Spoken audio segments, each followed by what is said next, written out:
I said I'll be talking on importance of nanoparticles in microbiology. Go ahead, please. All right, so I'm trying to share my slide. And in the course of it, I'll be talking about nanoparticles. What are nanoparticles?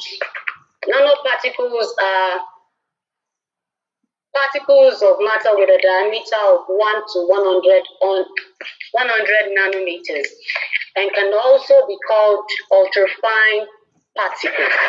Nanoparticles frequently exhibit some distinctive size-dependent features, mostly due to their tiny size and colossal surface. Nanoparticles, the discipline of microbiology deals with microscopic analysis of living and non-living entities such as bacteria, viruses, yeast, fungi, protozoans, which are organisms that are invisible to the human naked eyes.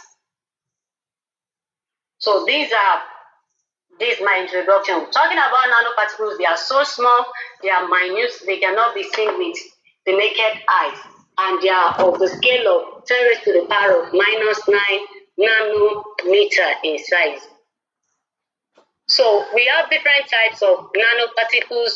We have the dendrimas, we have the liposomes, micelles, and we have the ferritin. And we have some nanoparticles with different dimension. We have those with 0 dimension, which are just spherical somehow. We have examples of it are the minute fullerenes. We have one-dimensional. Examples are nanotubes and nanohorns. We have two-dimensional, nanospheres and nanolayers. And we have three-dimensionals, like nanowire arrays and nanotube arrays. So nanoparticles have been classified into 6 major groups. We have the carbon-based nanoparticles, which are mostly made up of what? Carbon.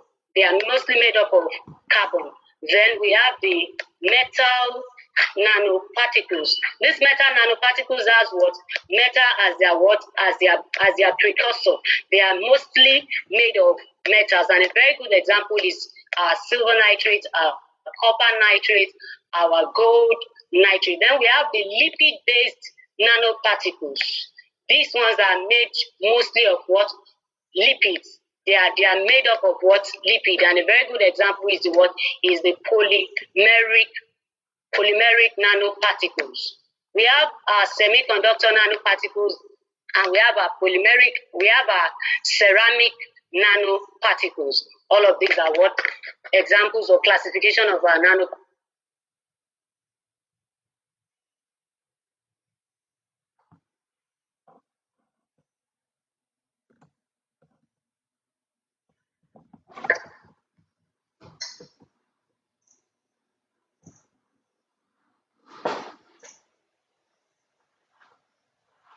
Then we have the synthesis of nanoparticles.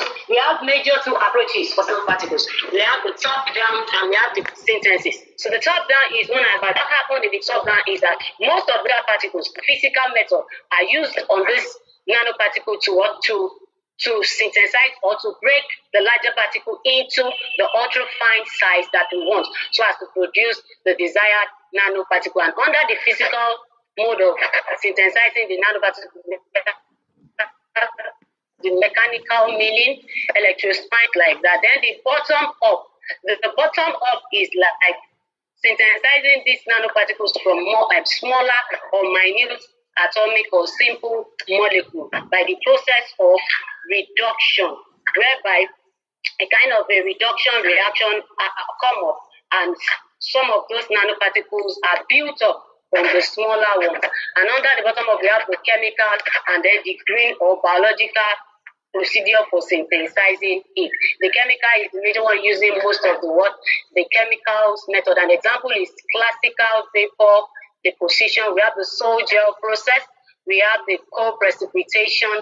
And then under the green or biological method of synthesizing it from the bottom up, we can use plants, we can use microorganisms, and we can use biomimetic.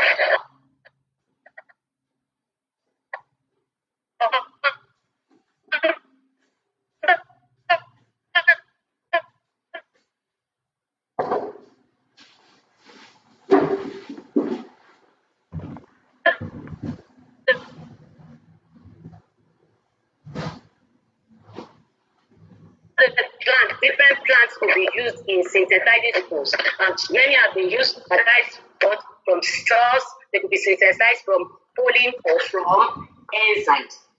Then, looking at the characterization of our nanoparticles, most of our nanoparticles can be identified or characterized to know their sizes, their shape, or whether they are present in the course of the synthesis, that they are really present while it is being synthesized. And we have used several methods like the scanning electron microscope, transmission electron microscope to view the size, the shape, and the diameter of the nanoparticle that is being synthesized. We have also the Fourier transmission infrared spectroscopy. We have the ultraviolet visible spectroscopy, whereby the synthesized silver nanoparticle will make use of light and check for the absorbance and imbuing the nanoparticle that is being synthesized.